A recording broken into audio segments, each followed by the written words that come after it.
Ready? Yeah. So, good morning, everyone, and thank you, Rajendra, for this opportunity to share some of my thoughts with everyone over here. I've been to this center in the past. I'm actually a yoga teacher myself, but I don't teach yoga anymore just because of paucity of time, but I do my own practices.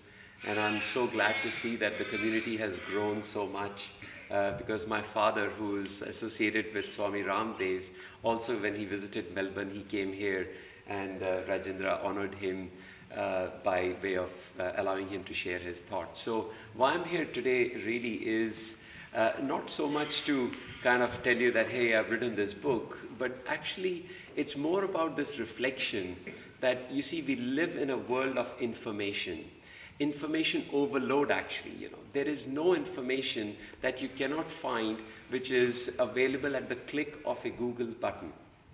And I'm sure you will all agree with me. They say knowledge is power. That's only half true. The actual truth is knowledge which is applied is actually power.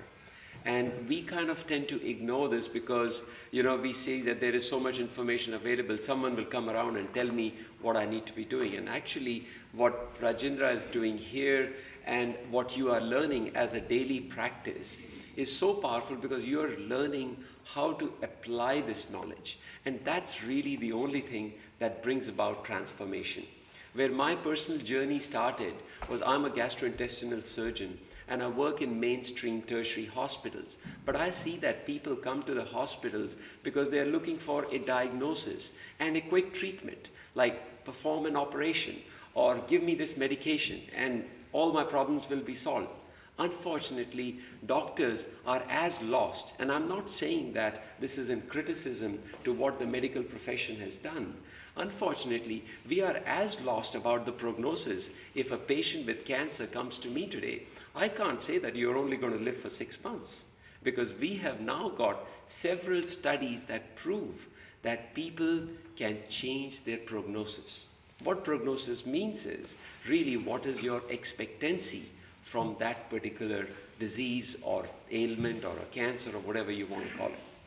So in this book, what I've tried to summarize is, it's called Happy Gut, Healthy Weight. And it's specifically targeted to individuals who are struggling with this obesity epidemic that we are experiencing in our society. Obviously, this is not for you because I can see you're all very fit and health conscious and all of that. But the important thing is we have to see what our kids and we ourselves are being exposed to is what is happening in the society. And obesity is only a tip of the iceberg, and it is a reflection of the poor state of overall health that our society is going through. This book does not focus on surgery. In fact, quite the opposite. We talk about how stress and how gut health is being influenced and how inadequate gut health and a disbalanced or an imbalanced gut microbiome is actually leading to poor health and problems such as diabetes and even cancer. Gut microbiome is basically nothing but a scientific word for all the healthy bugs that live in our gut. They call your gut their home. And when that balance between the good and the bad bacteria is disrupted, it leads to disease formation.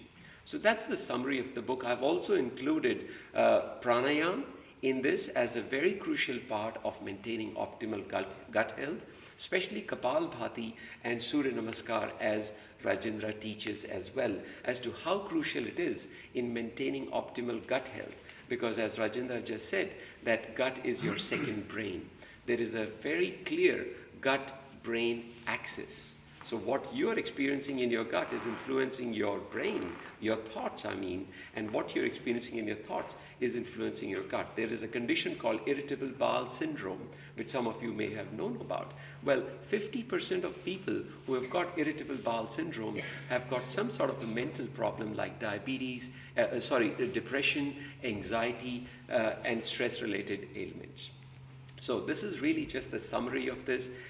If anyone's interested, I'm offering these books to Rajendra and his group at a discounted price rather than the Amazon. But again, my intention is not to come here and try and sell you the books. The intention is to try and make you aware that information is there, but unless and until you apply the information, it does not bring about transformation.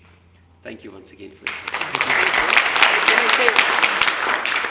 It's on gut health, and if I go to someone's house and if they ask me, how was the meal, I should not say excellent. I will tell you tomorrow, I should say. He will be offended. How is my bowel after that? Is there any constipation? Or did I sleep well? And I will tell you tomorrow. And gut health, it says it has a brain, and be mindful of what you eat. Not that. Tongue is driven by tongue. And as our Dr. Arun Dhir has mentioned, books are available. Even if you do not have money, you can pay me and I will transfer the money through Dr. Manish, or I'll pass it on, and you are requested to make use of this opportunity. And he will be coming to our Glen Waverley class tonight, and he will talk about the same in the evening also. Thank you very much. Thank you.